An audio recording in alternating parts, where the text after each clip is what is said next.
In a future where memories could be bought and sold like currency, Jayden found himself standing at the edge of a decision that would cost him everything. It didn't start with a tragedy. It started with love and a phone call that shattered his world. "Jayden, we need the money." "It's for Zia." His mom's voice trembled over the line. His younger sister Zia was sick. Too sick. The surgery she needed was too expensive. There was no insurance, no government help, just desperation. The doctor said she had days, maybe hours left. Jayden sat alone in his dimly lit apartment, running his fingers over the smooth glass screen of his phone. The city buzzed outside, its neon haze leaking through the curtains, but his thoughts were louder than the world around him. They didn't have the money, not even close. Saving was out of the question. And hope? That was long gone. Then, like a cruel joke from fate, the thought came crashing in. The memory exchange. The new world order, where memories had become commodities. The wealthy paid for feelings they'd never lived. The poor sold off pieces of their past just to survive. It was no longer fiction. It was real. And Jayden had no choice but to consider it. He didn't know what hurt more. The thought of losing his memories or the thought of his sister dying before she even had a chance to truly live. The memory exchanges system was impersonal and efficient, just like everything else in the corporate-run world. No background checks, no therapy, no one to ask if you were sure. Just upload a memory, get paid, a past for a price. Jayden's fingers hovered over the confirmation button on his holo screen. The memory exchange's interface was sleek, glowing with artificial warmth. The soft female voice asked, "What memory will you be selling today?" Jayden closed his eyes. He had many memories, but only one came forward clearly: his first bike ride. He remembered the sun on his skin, the wind in his hair, his father's proud face watching from the sidewalk. Pure, innocent freedom. "Your best childhood memory?" the voice asked again, almost skeptical. "Yes," Jayden replied quietly. "My first bike ride." The screen blinked, the transaction was complete, and just like that, it was gone. The memory was sealed away in a cloud server, repackaged for someone wealthier, someone curious, someone bored. Jayden felt a cold void settle in his chest. He could no longer recall the color of the bike, or his father's smile, or even how it felt to ride. But the money arrived. It was just enough. Zia's surgery happened that same night. The doctors said it was a miracle she made it through. Jayden didn't feel like a hero. He felt like a hollow man walking in a skin he barely recognized. As the weeks passed, Jayden noticed strange gaps in his thoughts. At first, they were small, just forgotten names or faces that felt unfamiliar. But then it grew. He couldn't remember the sound of his mother's laughter. He tried to recall the scent of his childhood home, and nothing came. His mind was being chipped away like a statue under a sculptor's chisel. But Jayden needed more money. The surgery had complications. The hospital bills were relentless. The medications weren't covered. He sold another memory, and then another. His first day of school, his favorite birthday, the night he and Zia snuck onto the roof to count stars, and she asked him if the moon ever got lonely. One by one, the pieces of his identity slipped away. He didn't cry. He couldn't. Even the feeling of sadness was starting to feel muted. Then came a notification on his holo screen. Another buyer is interested. 2,000 credits for your first date with Zia, your memory of it. Will you accept? Jayden stared at the screen. His heart clenched. That night had meant something. They weren't related by blood. Zia was adopted, but she had always called him her brother. Still, that night, when she turned 18, she'd confessed her feelings, hesitantly, nervously. They sat at the park, shared popcorn, and talked about dreams. Jayden never acted on it. He didn't even know if it was right. But it had been real, honest, a moment that made him feel alive. And now, it was up for sale. He hesitated, but he needed the credits. Click. Gone. Jayden couldn't remember her laugh anymore. He couldn't even remember what she looked like in that moment. All he had left was a cold void where warmth once lived. Zia recovered slowly. She visited often, but she noticed the changes. Jayden never smiled. He barely responded. Sometimes, he called her Miss. "Jayden, what's going on with you?" she asked one evening, sitting beside him on the worn couch.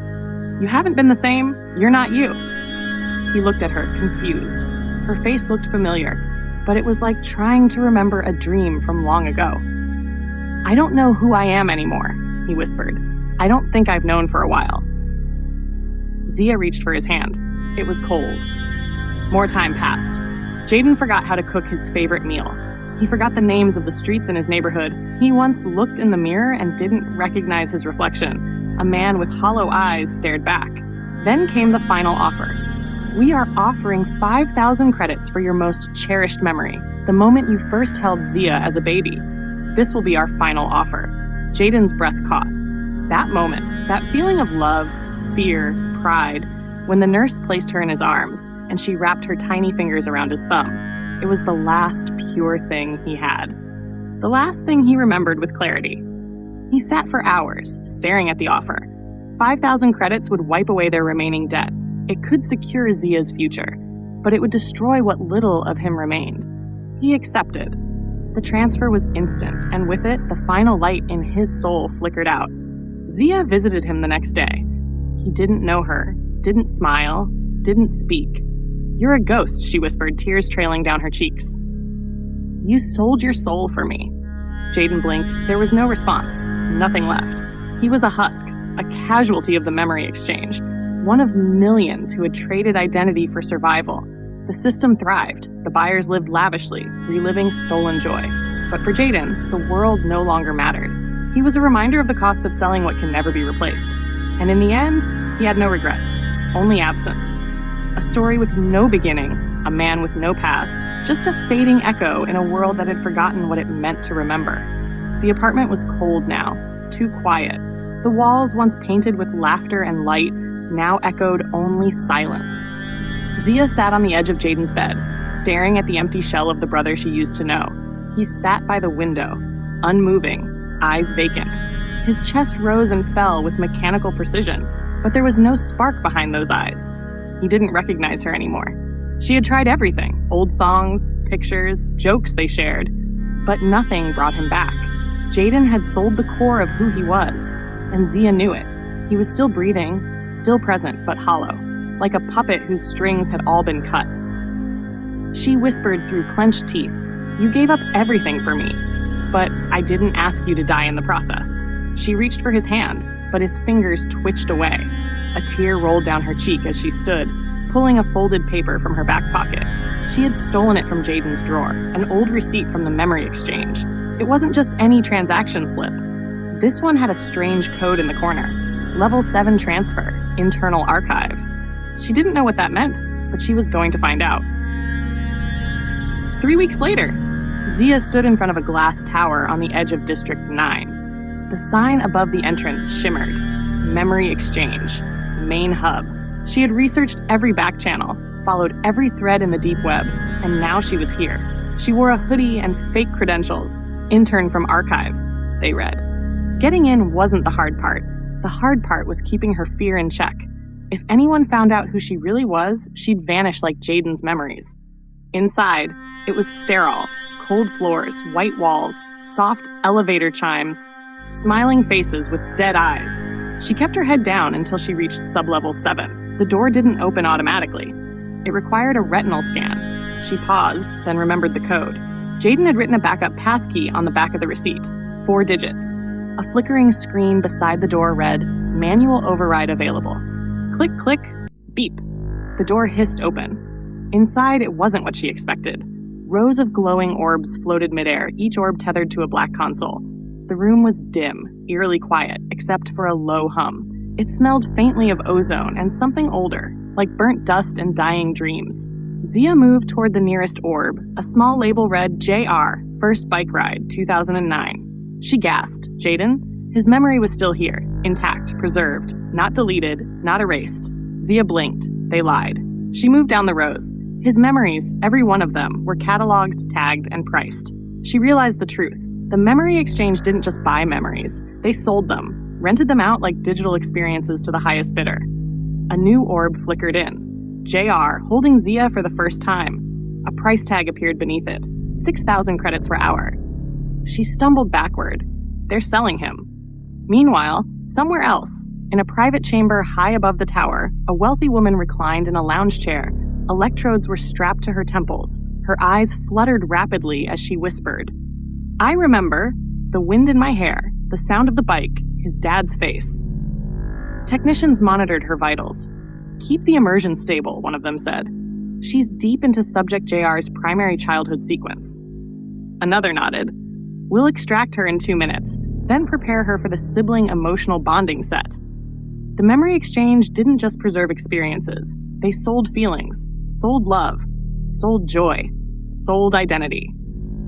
Back in Sublevel 7, Zia sat on the floor, overwhelmed. This wasn't just exploitation, it was theft of the soul. She opened a console and hacked in. She wasn't a genius, but Jayden had taught her a few things. She searched his ID string. Then she saw it. Restoration key, locked, access level, executive only. She tried the override code again. Denied. Again. Denied. Then she noticed something else. One emergency session remaining. It was buried deep, a hidden failsafe, probably in case of legal disputes or failed memory merges. Zia clicked it. "Please select one memory to restore to subject, just one, only one." Her eyes welled up. She could bring back one piece of him. She scrolled. Birthday parties. Laughter. Fights. But her fingers stopped at one. JR holding Zia for the first time. She clicked it. "Are you sure? This memory will override all others for emotional tethering." Yes. The system processed the request. The orb faded. The room dimmed. Jayden's apartment. Later that night. Jayden sat on the bed, staring at the wall. Zia knelt beside him, tears brimming. She didn't know what would happen. She had no idea if it would work. Suddenly, his lips parted. "I held you once," he whispered. Zia's breath caught in her throat. "You were small. You were warm. You looked up at me, like you knew who I was." She choked on a sob. Jayden turned his head, slow and heavy. His eyes were still hollow, but something flickered. I loved you then." Zia threw her arms around him, weeping. That flicker, however faint, was real. One memory, one thread. It was enough to pull him back from the edge. A week later, Zia had gone deeper. She had copies of Jayden's memories saved in encrypted backups. There was a black market network of former memory exchange insiders, people who wanted to fight back. They were called the Recall. She joined them. They had tech that could reintegrate memories. Dangerous, experimental, painful. But it was hope. They were planning something big, an infiltration of the global memory bank, the heart of the exchange. But somewhere deep within the system, someone was already watching. They thought reclaiming a memory was the hardest part until they faced the truth behind the exchange. Rented Memories Part 2 is coming.